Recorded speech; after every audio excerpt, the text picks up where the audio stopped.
दोस्तों, मेरा नाम अंकित कुमार पाटीदार है। आज हम बात करने वाले हैं पेरेटो प्रिंसिपल के बारे में। पेरेटो प्रिंसिपल एक बहुत ही इम्पॉर्टेंट प्रिंसिपल है जिसकी मदद से हम किस एरिया के ऊपर फोकस करना है और किस एरिया के ऊपर कौन से पॉइंट्स के ऊपर फोकस नहीं करना है ये आइडेंटिफाई करते हैं। जो पेरेटो प्रिंसिपल है ये विल्फ्रेड पेरेटो ने, जो कि एक इटालियन इकोनॉमिस्ट थे, उन्होंने इसके बारे में सबसे पहले कॉन्सेप्ट दिया था और अपना पूरा वर्क इनका इसी के ऊपर आधारित था कि उन्होंने बेसिकली फाइंड आउट किया था कि किस तरह से जो आपके 20% एफर्ट्स हैं ये आपके 80% रिजल्ट्स को अफेक्ट करते हैं, और वहीं साथ ही साथ में आपके जो 80% एफर्ट हैं वो 20% रिजल्ट्स को अफेक्ट करते हैं। तो इन्होंने सजेस्ट किया था कि अगर सिर्फ 80% जो कि वास्तव में एफर्ट्स जो हैं, जो रिज़ल्ट को 80% 20% ऐसे एफर्ट्स जो 80% रिज़ल्ट को अफेक्ट कर रहे हैं, अगर उन्हीं के ऊपर फोकस किया जाए तो रिज़ल्ट्स को काफ़ी कुछ बेहतर किया जा सकता है। उनका ये जो 80-20 का जो रूल है, इसे मैनेजमेंट कंसल्टेंट जोसेफ जुरान जो हैं, उन्होंने मैनेजमेंट के साथ में इसे एसोसिएट किया और बहुत सारे एक्सपेरिमेंट किए जिसके कारण से आज के समय में मैनेजमेंट फील्ड में जो 80-20 रूल है बहुत ही प्रिवलेंटली यूज़ होता है। मैं आपको इसका एक एग्जांपल देता हूँ। आपने कई बार देखा हो, या आपके अगर मैं कहूँ कि आपके अगर 100 अगर दोस्त होंगे तो उसमें से कुछ गिने चुने ही दोस्त होंगे जिनके साथ में आप जब रहते हैं तो आप ज़्यादा हैप्पी फील करते हैं बजाय उनके अपने सभी दोस्तों के साथ में, है ना। तो ये भी एक 80-20 रूल का ही एक एग्जाम्पल है कि 20% जो फ्रेंड्स हैं जिनके साथ आप रहते हैं उन्हीं फ्रेंड्स के साथ में जो 80% जो आपको हैप्पीनेस मिलती है, और बाकी जो दूसरे फ्रेंड्स हैं उनके साथ में उतनी हैप्पीनेस नहीं मिलती है। आप अगर बिजनेस करते होंगे तो आपने देखा होगा कि आपका जो प्रोडक्ट जो है, कुछ प्रोडक्ट ऐसे होंगे जो कि सेल्स में 20% कॉन्ट्रीब्यूट करते होंगे बट रेवेन्यू में 80% कॉन्ट्रीब्यूट कर रहे होंगे। वहीं आपकी जो टीम होगी उस टीम में भी कुछ लोग जो कुछ गिनी चुनी संख्या है वही लोग रिजल्ट एग्जैक्ट ड्राइव करने के अंदर सबसे ज़्यादा कंट्रीब्यूट करते हैं, जबकि पूरी की पूरी टीम उस तरह से कंट्रीब्यूट नहीं करती है। हम ये भी कह सकते हैं कि जो 20% लोग हैं दुनिया के, उन्हीं के पास में दुनिया की 80% प्रॉपर्टी है, असेट्स है। और एक और शानदार एग्जाम्पल है जिसको आइडेंटिफाई किया गया था कि जो 20% लोग हैं वही रोड एक्सीडेंट्स पे जो रोड पे जो एक्सीडेंट्स होते हैं उसके 80% के लिए रिस्पॉन्सिबल है। तो आप ये देख सकते हैं कि जो पेरेटो प्रिंसिपल जो 80-20 रूल है ये हमारी डे टू डे लाइफ से कितना ज़्यादा जुड़ा हुआ है। अगर हम पेरेटो प्रिंसिपल का प्रॉपरली यूज़ करें तो ये हमारे डिसीजन टेकिंग को बहुत ज़्यादा अफेक्ट कर सकता है और हम बहुत ही अच्छे रिजल्ट्स लेके आ सकते हैं। आप यहाँ पे इस ग्राफ में देख सकते हैं कि आपके जो 20% एफर्ट्स हैं ये 80% रिजल्ट जनरेट कर रहे हैं, और 80% जो एफर्ट्स हैं ये 20% रिजल्ट जनरेट कर रहे हैं। क्या हो अगर हम सिर्फ अपना फोकस इसी 20% के ऊपर करना शुरू कर दें।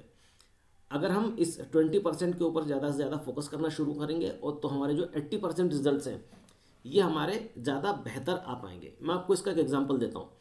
आपका कोई प्रोडक्ट है, उसके अंदर जितने भी फीचर्स हैं उन फीचर्स को आप लिस्ट डाउन करें, और तो अगर आप लिस्ट डाउन करेंगे तो आप आइडेंटिफाई करेंगे कि केवल जो कुछ लिमिटेड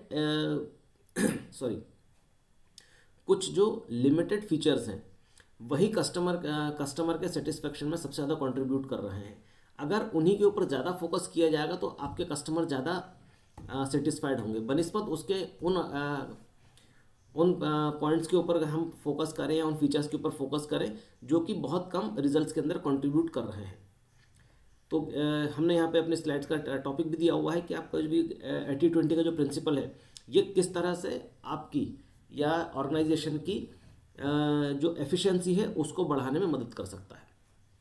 अगर आप 80-20 के प्रिंसिपल को फॉलो करते हैं तो आप जो identification of the major causes of customer satisfaction and dissatisfaction, आप ये पता लगा सकते हैं कि किन फैक्टर्स के कारण आपका कस्टमर ज़्यादा सेटिस्फाइड हो रहा है और किन फैक्टर्स के कारण ज़्यादा डिससेटिस्फाइड हो रहा है, ये आप पता लगा सकते हैं।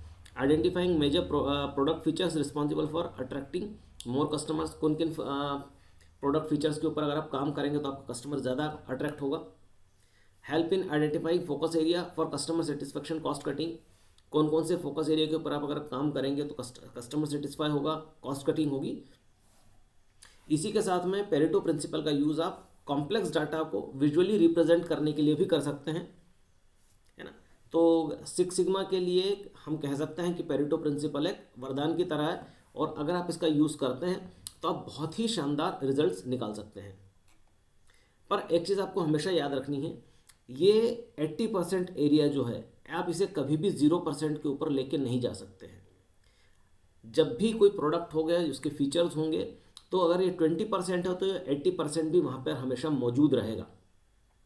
आपको सिर्फ इतना करना है कि ये जो एरिया है, जो 20% अफेक्टिंग एरिया है, इसके ऊपर अपना फोकस बढ़ा दें, और बाकी की जितना भी एरिया है उसके ऊपर आप या तो उन टास्क को या तो डिले कर दें या किसी और को डेलीगेट कर दें काम करने के लिए, ताकि आपके पास में ज़्यादा से ज़्यादा समय बचा रहे और उसका उपयोग आप प्रोडक्टिविटी के लिए कर सकें।